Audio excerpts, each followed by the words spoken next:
December 2వ తేదీ నుంచి ఇప్పుడు నేను చెప్పబోయే రాశుల వాళ్ళు ధనవంతులవ్వడం ఖాయం. ఎందుకు అంటే గ్రహాలకు అధిపతైన సూర్యుడు ప్రతి 30 రోజులకు ఒకసారి సంచారం చేస్తూ ఉంటాడు. కాబట్టి ఇప్పుడు కూడా విశాఖ నక్షత్రంలోకి వెళ్ళటం వల్ల ఇప్పుడు చెప్పే రాశులకైతే అద్భుతమైన ఫలితాలు ఉంటున్నాయి. ఆ రాశులు ఏంటో చూద్దాం.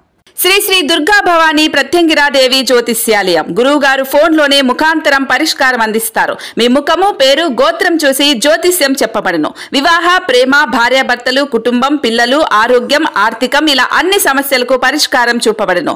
ఒక్క రోజులోనే స్త్రీ పురుష వశీకరణం చేయబడును. మీరెక్కడెక్కడో జ్యోతిష్యం చూపించుకొని నిరాశ చెంది ఉంటే ఆఖరిగా ఒక్కసారి గురువు గారిని సంప్రదించండి. దేవి ఉపాసకులు కామాక్షి ప్రసాద్ గారు. మీరు సంప్రదించవలసిన ఫోన్ నెంబర్ 9177754449. మొదటిది మకర రాశి. మకర రాశి వాళ్ళకైతే బహుమతులు ఎక్కువగా వస్తాయి. ఉద్యోగులకు అదృష్టం కలిసి వస్తుంది.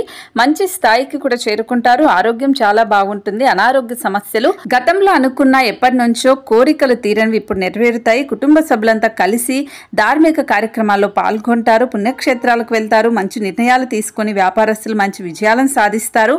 భారీ లాభార్జన ఉంటుంది. సూర్యుడి అనుగ్రహం వల్ల వీళ్ళ కోరికలు అయితే నెరవేరుతాయి.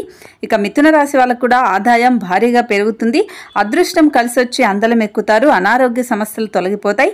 అనుకోకుండా సంపాదన కూడా ఊహించని రీతిలో పెరుగుతుంది. భగవంతుడు ఎంతో భక్తితో నిర్మలమైన మనసుతో వీళ్ళు పూజిస్తారు కాబట్టి మంచి ఫలితాలు కూడా ఉంటాయి.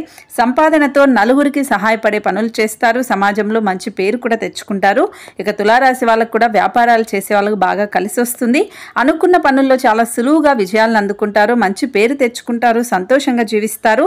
ఈ రాశి వాళ్ళకి బాగా కలిసి వస్తుంది. జీవిత భాగస్వామితో సలహా సంప్రదింపుల్లో పనుల్లో విజయం కూడా ఉంటుంది. ఆర్థికంగా మంచి లాభాలను కూడా పొందుతారు. ఇప్పుడు నేను చెప్పిన ఈ రాశులైతే డిసెంబర్ 2వ తేదీ దాకా వెయిట్ చేయండి. మీరు ధనవంతులు అవ్వడం ఖాయం. మరి ఈ రాశుల్లో మీ రాశి ఏంటనేది తప్పకుండా కామెంట్ చేయండి.